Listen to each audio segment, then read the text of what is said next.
Well, in northern Iraq, Kurdish fighters are making moderate gains against Islamic State. Military forces have abandoned several border crossings and the Kurdish volunteers have stepped in to hold the line. RT's Paula Slier is one of the few foreign correspondents in the area where women have also taken up arms to defend their homes. We're on our way to meet the YPG, the Kurdish women fighters who are on the front line alongside their men. Right now we are leaving Iraq. This is actually the border post between Iraq and Syria. This is actually no one's land. That gate over there leads into Iraq, and then as you pan across here, this gate right over here leads into Syria. Now in the past, this area used to be controlled by the Syrian army, and obviously that area there was controlled by the Iraqi army. Both those armies have moved backwards, and the area is now in the hands of the YPG and the YPG, who are the Kurdish Syrian fighters. Chane. Chane. Spas. This is the lookout post for the YPG women fighters. From here, they can see all the ISIS activities both in Iraq and in Syria. I came here to protect my land and my people.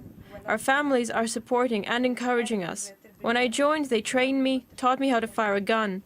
I'd never fired a gun before. Islamic State terrorists are over there, so whenever something moves, we fire.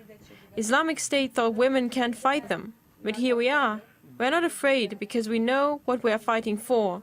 I'm 19 years old. I was in the 11th grade at school. I dropped out to fight here. I'm told that ISIS fighters are afraid of being killed by one of these women because then they will land up in hell, not in heaven. They twisted Islam. In their philosophy, women don't have their own role in society. They believe that if they are killed by one, they will not go to heaven. Instead, they will go to hell. So if they want to go to hell, they should keep fighting us. These girls set an example to women all over the world, and we are extremely proud of them. The fight in Rabia was the most dangerous one, but I wasn't really scared. I'm fighting for my people, friends and family members that we lost. A hint of makeup and a ponytail might not be your typical sign of a fighter on the front line, but then your YPG are far from typical. Paula Slier, RT.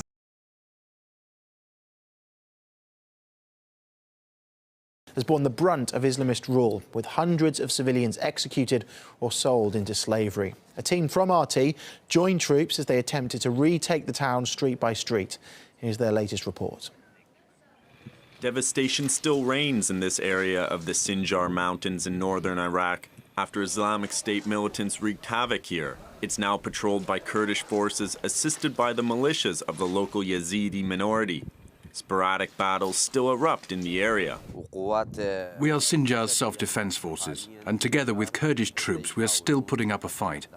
We lost several men yesterday, and there is still intense fighting going on inside Sinjar even now. We've been standing our ground for 5 months. We will fight to the last man to win back our land and to free our families, our mothers and sisters from the hands of ISIS.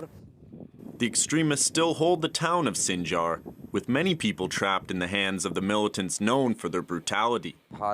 We haven't liberated all of Sinjar yet.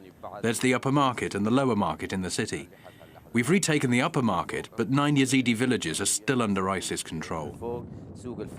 The Islamic State group has issued a decree stating that any man killed by a woman would go to hell, prompting many Kurdish and Yazidi women to take up arms against the militants. I joined the militia to fight against those who want our land in our honor, those who have captured our villages and displaced our families. I am here to attest that Yazidi girls and women show no weakness. Those men have committed horrible crimes. That is why me and other female fighters kill them and let them end up in hell. Women aged between 18 and 35 are said to make up no less than 30% of all Kurdish forces that have defended local villages. Hezbollah. We must remember Israel is not fighting against a state to the north of the country, but against Islamic fundamentalistic, or in simple words, Islamic terrorism. As I said before, Hezbollah fighters have no fear of dying. They have no problem dying. On the contrary, it would mean they would go to heaven where they will enjoy the pleasures of 72 virgins, as well as access to endless luxuries, all of which they're forbidden from touching here on this earth. This is what motivates these fighters, and it's not only true for Hezbollah. Israel and the West are facing this reality all over the Middle East, in Lebanon, Syria, Iraq, Yemen, and beyond, because Iran has sponsored well-armed, heavily brainwashed terrorist organizations that dirty work for them in all of